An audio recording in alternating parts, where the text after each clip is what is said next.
En un seul clic, vous pourrez commander un bus à distance ou alors vérifier l'accessibilité du parking. À Gland, demain, la mobilité sera multimodale et répondra à tous les besoins des usagers et des citoyens.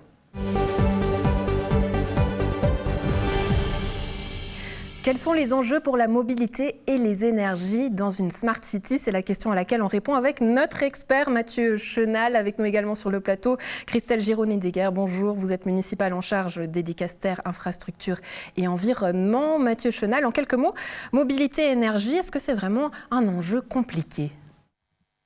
Oui, c'est un enjeu compliqué parce qu'on se situe dans une période où la mobilité est confrontée à une grosse problématique liée aux énergies fossiles et qu'il y a une transition qui se met en place vers l'électrification. Mais comme toute la société va potentiellement basculer vers cette électrification à, à grande échelle, eh bien, il y a des gros enjeux de disponibilité d'énergie et puis d'efficacité du nouveau système qu'on met en place. Oui, Christelle Gironi-Deguerre, c'est des mots qui peuvent faire peur, hein. Toute une population qui va passer à l'électricité, à l'électrification aussi d'une mobilité. Comment est-ce qu'on rassure les gens ? Écoutez, c'est vrai que sur le terrain, en tout cas au sein de la population, on ressent une forte envie d'aller de ce côté-là, d'électrification. Maintenant, c'est vrai qu'il y a toute la partie infrastructure, il y a également l'approvisionnement en énergie qui est un enjeu. On aimerait de l'énergie renouvelable, est-ce qu'aujourd'hui on en a suffisamment? Voilà, c'est des questions qu'on se pose évidemment au niveau communal. Au sein de la Smart City, vous parlez de solutions low-tech et high-tech, qu'est-ce que ça veut dire ? Alors, j'ai envie de dire que le low-tech, c'est vraiment important. Et là, on pourrait, par exemple, illustrer par des zones apaisées, zone 30, comme nous avons sur la partie nord et sud de Gland, qui devrait pouvoir permettre à tout à chacun de se balader de manière paisible et de manière apaisée. Maintenant, en termes de high-tech, si j'ose dire, ou smart, de manière smart, on pourrait imaginer avoir des petits bus autonomes ou des bus à la demande. Aujourd'hui, la ville de Gland est également commune pilote sur l'application guichet mobile de Région Lyon, ce qui permet à tout à chacun de pouvoir introduire dans l'application un point A de départ et un point B d'arrivée. Et puis l'application calcule le meilleur itinéraire en fonction du trafic, en fonction de la disponibilité des bus, etc. Ça, c'est un exemple smart pour essayer de se mouvoir de manière intelligente. Ouais, se mouvoir de manière intelligente, Mathieu Chenal, quand on part d'un point A à un point B, souvent, c'est par peut-être une mobilité différente. On peut prendre le vélo, ensuite la voiture, le train. Est-ce que c'est ça aussi aujourd'hui l'enjeu de la mobilité, passer par plusieurs transports ? Je pense en effet que la mobilité va devenir de plus en plus multiple et surtout va devenir partagée. Donc elle va être partagée sous différentes formes. Elle va être partagée en termes de transport public, de transport privé. Elle va être partagée sous différentes formes d'énergie. Et puis, elle va être partagée aussi sur différents usages avec effectivement une priorité mise sur le partage et sur l'usage plutôt que sur la propriété. Donc, avec le développement qu'on connaît déjà maintenant de voitures en autopartage, de vélos en partagé, mais aussi d'autres systèmes. Et puis, disons, ce que disait Christelle Giraud tout à l'heure me conforte dans cette idée que, disons, l'essentiel, surtout pour une ville comme Gland, qui est une ville à échelle humaine, eh bien, il faut développer la ville piétonne, la ville cyclable, qui, elle, demande très peu de high-tech parce qu'on peut se déplacer très facilement avec des moyens à propulsion humaine dans tout l'espace et puis profiter de la qualité des espaces de Gland.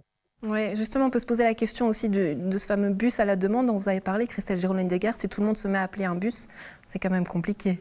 Voilà, aujourd'hui, on a une étude sur les transports publics en cours. L'étude nous dira ce qui est possible et ce qui est un peu plus difficile de faire. J'aimerais rebondir sur ce que Mathieu dit également. Je pense que la mobilité piétonne, la mobilité cyclable sont des enjeux importants. On sait qu'à Gland, voilà, on a 7-8% aujourd'hui de mobilité douce, active sur le territoire communal. Ça nous pose des questions. On doit aussi revoir nos infrastructures par rapport à ça et notre impulsion pour voilà, avoir des rues plus intéressantes et puis surtout relier ces espaces publics. Le fait de partager justement la rue, parfois entre les vélos et les voitures, c'est assez compliqué, mais on a de jolis exemples à Gland. Oui, on a le projet de la rue de la Gare qui va être requalifié avec un nouveau concept de rue cyclable aussi. On a eu la campagne Cyclomania qui était très intéressante puisque les personnes qui roulent en vélo pouvaient prendre cette application et puis ça a permis en fait aux personnes derrière cette application d'analyser un petit peu les trajets vélos qui sont faits en ville de Gland. Et puis la bonne nouvelle, c'est que cette fameuse rue de la Gare est vraiment très prisée des cyclistes et ça nous conforte dans l'idée qu'on aimerait avoir cette rue cyclable sur cette rue de la Gare. Et Mathieu Chenal, si on parle de voiture, est-ce qu'on peut dire que la voiture, elle est has-been ?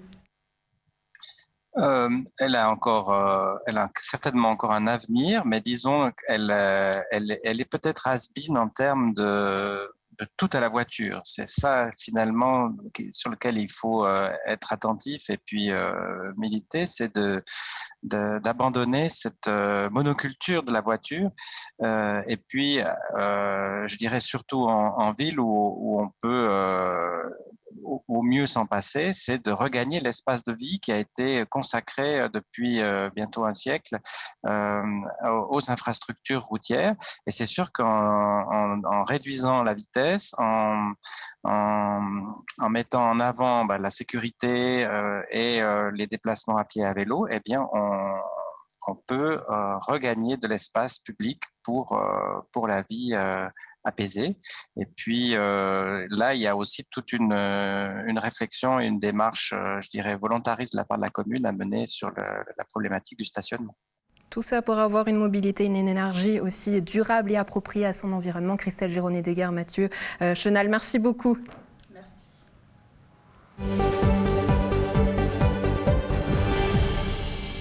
Comment la Smart City peut-elle faire évoluer nos habitudes? C'est la question à laquelle on répond avec notre expert Gabriel Rossetti. Bonjour, avec nous sur le plateau Gérald Créteny, vous êtes municipal en charge des Dicaster, sécurité publique, population et transport public. Alors en quelques mots, comment est-ce qu'on peut faire changer les habitudes des citoyens ? Alors, les habitudes des citoyens, il faut les changer au niveau de la mobilité avec une information qui soit complète sur les différents moyens que les gens ont à disposition. Il faut aussi mettre ces moyens à disposition d'une manière très attractive. Donc, ça veut dire tout simplement avoir, par exemple, comme exemple, un système d'horaire de bus qui puisse être pourquoi pas des bus à la demande, des bus avec des applications qui permettent d'accéder directement à l'horaire et pourquoi pas encore d'acheter son billet. Gabriel Rossetti, est-ce que ça veut dire qu'on doit mettre un maximum d'outils à disposition des citoyens pour qu'ils puissent voyager de manière efficace ? Alors, il faut des outils ciblés qui permettent effectivement aux citoyens de planifier leur voyage.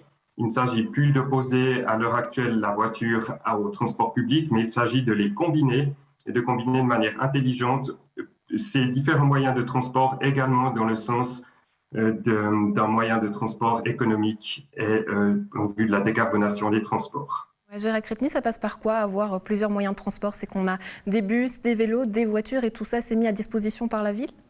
Non, pas forcément. Je crois que tout d'abord, le citoyen, c'est un acteur aussi en lui-même de ce qui se passe. Et, dans Smart City, c'est véritablement le citoyen qu'on met au centre et à qui on va peut-être au niveau de la ville donner quelques moyens, mais on doit le rendre acteur. Et de ce fait, il y a tout d'abord toute une série de mobilités qui sont les mobilités douces, vélo, marche, etc., qu'il peut parfaitement utiliser, simplement en sachant, par exemple, quels itinéraires utiliser, comment et de pouvoir utiliser des itinéraires sécurisés. Gabriel Rossetti, quels sont les outils qu'on a à disposition? Alors, il s'agit d'applications qui sont en cours de développement, qui permettent de combiner différents modes de transport. Typiquement, vous pouvez partir de chez vous avec une trottinette, puis prendre un train, ensuite un bus et finir votre trajet avec une voiture de location. Tout ça avec des applications multimodales qui sont en cours de développement et qui vont bientôt être extrêmement performantes à cet effet. Gérald Credny, l'objectif, c'est quoi? Parce que finalement, quand on voyage au sein de la ville, on peut partager, surtout voyager d'un point A à un point B, mais tout seul, finalement, ça ne sert à rien. Est-ce qu'on peut aussi voyager ensuite à l'extérieur de la ville?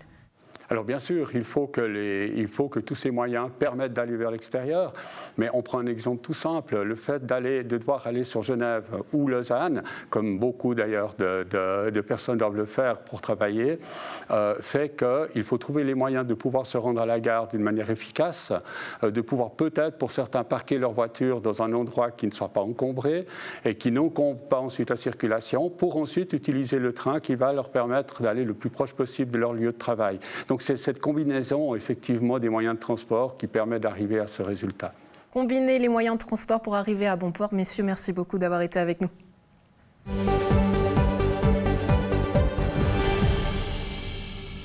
En bref, une mobilité plus intelligente, multimodale pour une ville plus smart, plus futée, plus intelligente.